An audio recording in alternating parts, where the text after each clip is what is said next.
பிரியமானவர்களே, இயேசு கிறிஸ்துவின் நாமத்தில் நான் உங்களை வாழ்த்துகிறேன். ஒவ்வொரு நாளும் ஒவ்வொரு மாதமும் அவருடைய கிருபை நம்மை தாங்கி பாதுகாத்து ஆசீர்வதித்து வருகிறது. ஆண்டவருக்கு நாம் நன்றி சொல்ல கடமைப்பட்டு இருக்கிறோம். யோசித்து பாருங்க, கடந்த மாதத்தில் உங்களுக்கு வந்த தீங்குகள், ஆபத்துகள், நெருக்கங்கள் எல்லாவற்றிற்கு மத்தியிலும் ஆண்டவர் உங்களை பாதுகாத்து தாங்கி நடத்தி வந்திருக்கிறார்.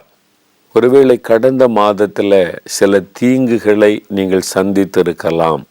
சில நஷ்டங்கள், இழப்புகள், வியாதிகள், சில போராட்டங்கள், அதை சந்தித்து மனம் சோர்ந்து போயிருக்கலாம். கடந்த மாதம் எல்லாம் போராடி வந்துட்டோம், இந்த மாதமும் எப்படி இருக்குமோ என்ற எண்ணம் உங்களுடைய உள்ளத்திலே தோன்றலாம். உங்களை பார்த்து ஆண்டவர் ஒரு வாக்கு கொடுக்கிறார். அதை வேத புஸ்தகத்திலிருந்து நான் வாசிக்கிறேன், கேளுங்கள். செப்பனியா 3ஆம் அதிகாரம் 15வது வசனம். செப்பனியா 3ஆம் அதிகாரம் 15ஆம் வசனம். இனி தீங்கை காணாதிருப்பாய். அதுதான் ஆண்டவர் உங்களுக்கு கொடுக்கிற வாக்கு தத்துவம். கடந்த மாதம், கடந்த வருஷம் அல்லது கடந்த காலங்களில் நீங்கள் தீமைகளை சந்தித்திருக்கலாம். சில நஷ்டங்கள், சில இழப்புகள், சில அவமானங்கள், சில நிந்தைகள், உங்களுடைய வாழ்க்கையில் ஏற்பட்ட சில வியாதியினால் உண்டான பாதிப்புகள், இந்த மாதிரி சில தீங்குகளை நீங்கள் அனுபவித்திருக்கலாம். இனிமே எப்படி இருக்குமோ என்க நீங்கள் கலங்கலாம். அன்று சொல்றாரு, இனிமேல் நீ தீங்கை காணாதிருப்பாய். இதுவரை தீங்கை கண்டது உண்மைதான், இதுவரை நீ அந்த பாடுகளை சந்தித்தது உண்மைதான், ஆனால் இனி நீ தீங்கை காண்பது இல்லை என்று ஆண்டவர் உங்களுக்கு வாக்கு கொடுக்கிறார். உங்களுக்கு தான் ஆண்டவர் வாக்கு கொடுக்கிறார். சுற்றிலும் தீங்கான காரியம் நடந்து கொண்டிருந்தாலும் உங்கள் வாழ்க்கையில தீங்குகள் வராதபடி அவர் பாதுகாப்பார். ஆண்டவரே சொல்றாரு, நான் உன் ஆக்கினைகளை அகற்றுகிறேன் என்பதாக.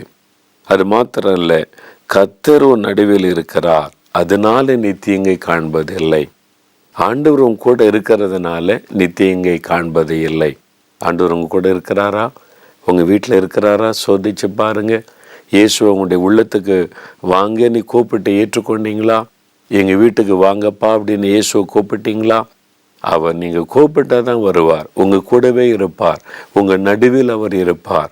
அவர் உங்கள் கூட இருந்தால் இனி தீங்கை நீங்கள் காணாதிருப்பாய்.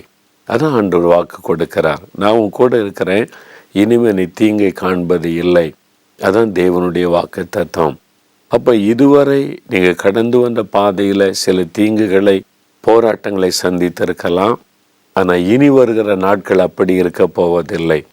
அதனால முந்தினதை நினைத்து கொண்டு சோர்ந்து போயிடாதங்க. இப்படிலாம் பாடுபட்டேன், இப்படிலாம் கஷ்டப்பட்டேன், இப்படிலாம் தீங்கு அனுபவித்தேன், இனிமேல் என்ன நடக்க போகிறது அப்படின்னு நினைக்காதங்க. ஆண்டவருடைய வாக்குத்தத்தத்தை சொல்லுவதை கவனிங்க. இதுவரை நீங்கள் அப்படி இருந்திருக்கிறீங்க, ஆனால் இனி அப்படி இருக்க போவதில்லை. இனி நன்மை தான், இனி விடுதலை தான், இனி ஆசீர்வாதம் தான், இனி சுகம்தான். இனிமே உங்களுடைய வாழ்க்கையில் நீங்கள் எதிர்பார்த்தாத அற்புதங்களை நீங்கள் காண்பீங்க. அப்போ நீங்கள் மகிழ்ந்திருக்கும்படிக்கு நீங்கள் கர்த்தர் உங்கள் நடுவில் இருக்கிறதுனால தீங்கை காண்பதில்லை என்று ஆண்டவர் வாக்கு கொடுக்கிறார். பிரியமானவர்களே, நம்மை சுற்றிலும் பல தீங்கு நடந்தாலும் நாம் தீங்கை காணாதபடி ஆண்டவர் நம்மை பாதுகாக்கிற ஒரு தேவனாக இருக்கிறார். பாருங்க, சில ஆண்டுகளுக்கு முன்பாக குஜராத்தில் ஒரு பெரிய பூமி அதிர்ச்சி உண்டானது. அந்த பூமி அதிர்ச்சியினால நிறைய கிராமங்கள், பட்டணங்கள் பாதிக்கப்பட்டது. லட்சக்கணக்கான மக்கள் பாதிக்கப்பட்டார்கள். நாம் எல்லாரும் அதை அறிந்திருக்கிறோம். அந்த பூமி அதிர்ச்சியினால் அநேகர் பாதிக்கப்பட்டதுனால அவர்களுக்கு நாம் ஏதாவது உதவி செய்யலாம் என்று சூழ்நிலைகளை அறிந்து வருவதற்காக நான் போயிருந்தேன். நானும் ஒரு மிஷனரி சகோதரருமாக அங்குள்ள பகுதிக்கு போயிருந்த போது, அங்கே காந்திதாம் என்கிற ஒரு பட்டணம் இருக்கிறது, கடற்கரை பட்டணம். அது நாங்கள் 150 மைல் பிரயாணப்பட்டு பல பட்டணங்கள், பல கிராமங்களை பார்த்தோம். நிறைய மக்கள் பாதிக்கப்பட்டு வேதனையில், கஷ்டத்தில் இருந்ததை காண முடிந்தது. கடைசியில் இந்த காந்திதாம் என்கிற பட்டணத்திற்கு போய் சேர்ந்தோம். ஒரு நாள் மாலை நேரம். அங்கே அரசாங்கத்தில் பணி செய்கிற ஒரு தேவனுடைய பிள்ளை, ஆண்டவரை நேசித்து அவங்க மேலே அன்பாக இருக்கிற ஒரு குடும்பத்தார். அவங்க வீட்டில் தான் நாங்கள் தங்குகிறோம். அங்கே போய் நாங்கள் சேர்ந்தபோது அந்த சகோதரிடத்திலே நான் விசாரித்தேன், இந்த பூமி அதிர்ச்சி உண்டான போது நீங்கள் எங்கே இருந்தீங்க, என்ன ஃபீல் பண்ணீங்க என்பதெல்லாம் விசாரித்தேன். அப்போ அவர் சொன்னார், நான் என்னுடைய மனைவிக்கு செல்ல வேலை செய்து கொண்டிருந்தாள். நான் உட்கார்ந்து ஒரு நியூஸ் பேப்பர் காலையில் படித்து கொண்டிருந்தேன். திடீரென்று ஒரு அசைவு உண்டாக ஆரம்பித்தார். வீட்டில் ஒரு அப்படியே குலுங்க ஆரம்பித்தார். ஏதோ நடக்கிறது என்று சொல்லி என்னுடைய மனைவி பிள்ளைகளை வெளியே வாங்கன்னு கட்டாயப்படுத்தி அழைத்து கொண்டு வந்தேன். எங்கள் வீட்டுக்கு வெளியில் வந்து நாங்கள் நிற்கிறோம். இந்த இடத்துல பாருங்கள், வெட்டாந்தரையாக இருக்கிற இந்த இடத்துல நாங்கள் நிற்கிறோம். மறுபடியும் அந்த பூமி குலுங்க ஆரம்பித்தார். அந்த பூமி அதிர்ச்சி வந்தபோது எங்களுடைய காலுக்கு கீழே நாங்கள் நின்று கொண்டு இருக்கிற இடத்துல பூமி சுமார் 2-2.5 அடி அப்படியே ஏறி இறங்கினார். அப்படியே ஏறி இறங்கினதான். அவ்வளோ உயரத்துக்கு ஏறி அப்படியே பூமியே அப்படியே ஒரு அலை மாதிரி வந்து அப்படியே அமைதியாகிவிட்டார். எங்கள் காலுக்கு கீழே நாங்கள் பார்த்தோம். உடனே எங்கே பார்த்தாலும் கூக்குரல், எங்கே பார்த்தாலும் அழுகையின் சத்தம். ஏன்னா வீடுகள் நொறுங்கி விழுந்திருக்கிறது. அநேகர் காயப்பட்டு போனாங்க, சிலர் மறித்து போனாங்க, பட்டணமே கலங்கி போனார். நான் உடனே ஓடி சென்று பலருக்கு நான் உதவி செய்கிறேன் என்பதாக அவர் சொன்னார். ஆபத்தில் இருந்தவங்களெல்லாம் அவங்க வந்து ஆம்புலன்ஸில் ஏற்றி ஆஸ்பத்திரிக்கு அனுப்ப, இடிபாடுகளில் சிக்கி கிடக்கிறவங்களுக்கு உதவி செய்ய எல்லாம் நான் செய்தேன் என்பதாய் சொன்னார். அப்பொழுது ஒரு வீட்டுக்கு வெளியில் டென்ட் போட்டு தான் ஜனங்க உட்கார்ந்துருக்கிறாங்க. வீட்டுக்குள்ளே போகிறதுக்கு பயம். ஏன் என்று சொன்னால் எல்லா வீடுகளும் கிராக் விழுந்து எந்த நிமிஷத்திலும் அது கொலாப்ஸ் ஆகலாம், முழுதும் சரிந்துடலாம். உள்ள போகிறக்கே பயமாக இருக்கும். மேலே கிராக், சைடில் கிராக், அப்படியே பில்டிங் வந்து அப்படி ஆடி நொறுங்கி விழுகிற சூழ்நிலையில் தான் பெரும்பாலான வீடுகள். அரண்மனை போன்ற வீடுகள் கூட அப்படித்தான் காணப்பட்டார். நான் சில வீடுகளுக்குள்ளே போய் பார்த்தேன். உள்ளே போய் நிற்கிறதுக்கே பயம், எந்த நேரமும் அது விழுந்து விடலாம் அப்படி சூழ்நிலை. அதனால் யாருமே வீட்டுக்குள்ளே தங்குறதில்லை. வீட்டுக்கு முன்னாலே டென்ட் போட்டு அதில் தான் தங்கி இருக்கிறாங்க. நான் கேட்டேன், எல்லாரும் வெளியில் தங்கி இருக்கிறாங்க, உங்களுக்கு அப்படி இல்லையான்னு சொல்லி. அவர் சொன்னார், எங்கள் வீட்டுக்கு முன்னால் பின்னால் எங்கள் தெருவில் இருக்கிற அந்த சைடு இந்த சைடு இருக்கிற வீடுகள், இந்த பட்டணத்தில் இருக்கிற பெரும்பாலான வீடுகள் நொறுங்கி போனது, பாதிக்கப்பட்டு போனது. ஆனால் எங்கள் வீட்டில் ஒரு சின்ன கீறல் கூட விழவில்லை. பூமி எதிர்ச்சி வந்தது உண்மை, பூமி ஏறி இறங்கினது உண்மை. ஆனால் எங்கள் வீட்டுக்குள்ளே ஒரு சின்ன கீறல் கூட விழவில்லை.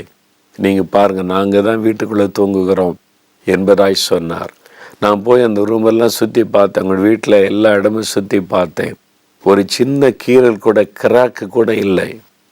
ஆண்டவர் அப்படி அந்த குடும்பத்தை பாதுகாத்தார். பிரியமானவர்களே, ஒரு தீங்கு வராதபடி பாதுகாக்கிற ஒரு ஆண்டவர். இந்த பட்டணமே தீங்குனால பாதிக்கப்பட்டு கலங்கின்னு இருக்கிறாரு. இந்த ஒரு குடும்பம் மாத்திரம் பாதுகாக்கப்பட்டு இருக்கிறாரு. ஏனென்றால் இந்த குடும்பத்தில் கர்த்தர் இருந்தார். அதாண்டு சில கர்த்தர் உன் நடுவில் இருக்கிறார், இனி நீ தீங்கை காணாதிருப்பாய். உனக்கு தீங்கு வராது. உன்னை சுற்றிலும் மற்றவர்களுக்கெல்லாம் வந்தால் கூட உன்னை அது பாதிக்காது, உன் மேலே அது பலிக்காது. ஏன்னா நான் உன் நடுவில் இருக்கிறேன் என்று கர்த்தர் சொல்லுகிறார். அந்த குடும்பத்தில் கர்த்தர் இருந்ததுனால அந்த பட்டணமே பாதிக்கப்பட்ட போதிலும் அந்த தீங்கு அவருடைய வாழ்க்கையில குடும்பத்தில் வராதபடி கர்த்தர் பாதுகாத்தார். பிரியமானவர்களே, இன்னைக்கு உங்கள் வாழ்க்கையில கூட ஏதோ ஒரு தீமை உங்களை சூழ்ந்து வந்து கொண்டிருக்கலாம்.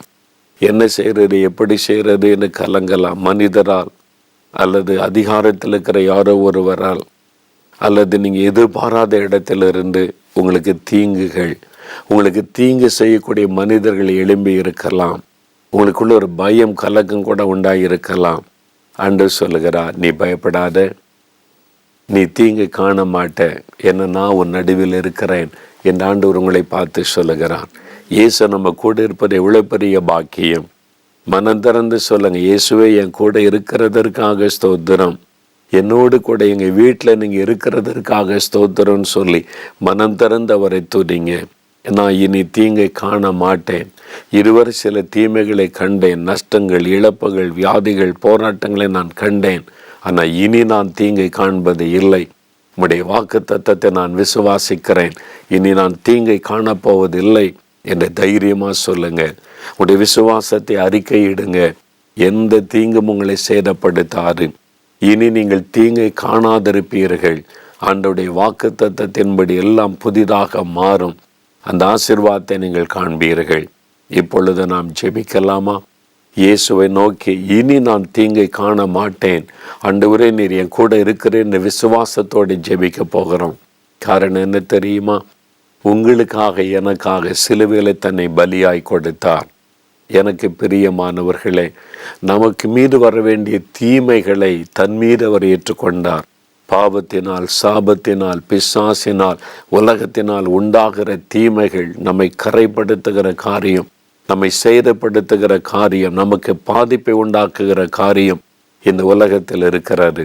ஆண்டவர் பார்த்தார், நான் உன் நடுவில் இருக்கிறேன், இனி நீ தீங்கை காணக்கூடாது என்று எல்லாவற்றையும் அவர் சிலுவையிலே சுமந்து முடித்து விட்டார். பாவ, சாப, ரோகம் எல்லாவற்றையும் சிலுவையிலே சுமந்து முடித்து விட்டார். நான் உனக்காக தீமைகளை அனுபவித்து என் ரத்தத்தை சிந்தினேன், அதனால நீ தீங்கை காணாதிருப்பாய் என்று ஆண்டவர் உங்களுக்கு வாக்கு கொடுக்கிறார். அப்போ விசுவாசத்தோடு இப்போ நம்ம ஜெபிக்கலாமா?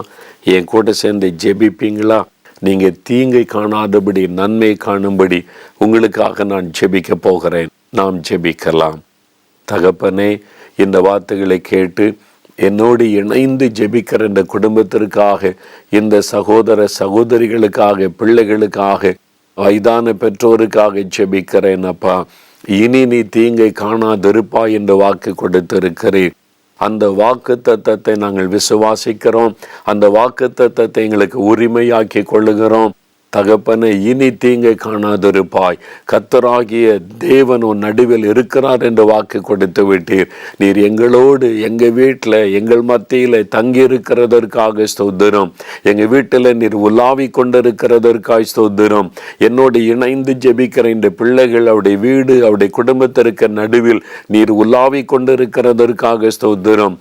இனி தீங்கை காணாதிருப்பாய் என்று சொன்னீரேன். இதுவரை கண்ட தீங்குகளை இனி உம்முடைய பிள்ளைகள் காண்பது இல்லை. ஆண்டவரே, இந்த நாள் முதல் இந்த தீமைகள் ஒளிந்து போகட்டும். வியாதி என்கிற தீமை விலகட்டும் இயேசுவின் நாமத்தினால். பொல்லாத பிசாசினால் வந்துகிற போராட்டம் என்கிற தீமைகள் விலகட்டும் இயேசுவின் நாமத்தினால். கடன் பிரச்சனைகள், நெருக்கங்கள், பொல்லாத மனிதர்களால் உண்டாகிற தீங்குகள் இயேசுவின் நாமத்தில் விலகட்டும் என்று நான் ஜெபிக்கிறேன். என்னென்ன விதத்தில் பொல்லாத பிசாசானவன் உம்முடைய பிள்ளைகளுக்கு தீங்கு செய்யும்படி எத்தனிக்கிறான், அவருடைய வல்லமைகளை கடிந்து கொள்ளுகிற இயேசுவின் நாமத்தில். பயப்படுத்துகிற எல்லா போராட்டங்களும், வியாதிகளும், வேதனைகளும், நஷ்டங்களும், இழப்புகளும் இயேசுவின் நாமத்தில் விலகட்டும். தீமைகள் ஒளியட்டும். இனி தீங்கை காணாதிருப்பாய் என்ற வாக்குத்தத்தத்தின்படி இந்த பிள்ளைகளுடைய வாழ்க்கையில இனி தீமைகள் மாறட்டும். இனி நன்மைகளை கண்டு மகிழும்படி கர்த்தர் செய்யும். நீர் அற்புதம் செய்ததற்காய் ஸ்தோத்திரம். ஆசீர்வதித்ததற்காக ஸ்தோத்திரம். எங்கள் ஜெபங்கள் கேட்கப்பட்டதற்காக ஸ்தோத்திரம், ஸ்தோத்திரம், ஸ்தோத்திரம். இயேசு கிறிஸ்துவின் நாமத்தில் ஜெபிக்கிறோம் பிதாவே. ஆமேன், ஆமேன். பிரியமானவர்களே, ஆண்டவர் வாக்கு கொடுத்தவர், வாக்கு மாறாதவர். ஆனால் அந்த வாக்கு தத்தத்தை நாம் விசுவாசித்து நமக்கு சொந்தமாக்கி கொள்ளணும். இனி தீங்கை காணாதிருப்பாய் என்று ஆண்டவர் வாக்கு கொடுத்துட்டார். நான் உன் நடுவில் இருக்கிறேன் என்று சொல்லிவிட்டார். விசுவாசிங்க. தினமும் ஆண்டவரை துதிங்க. ஆண்டவரே, நீர் என்னோடு எங்க கூட எங்கள் வீட்டில் இருக்கிறீர், நன்றி. நாங்கள் தீமையை காண்பது இல்லை, நன்மைகளைத்தான் எங்களுக்கு அருளி செய்கிறீர், அதற்காய் ஸ்தோத்திரம் என்று அந்த வாக்குத்தத்தத்தை சொல்லி துதிங்க. உங்களுடைய வாழ்க்கையில நன்மைகளே நடப்பதாக. ஆமேன்.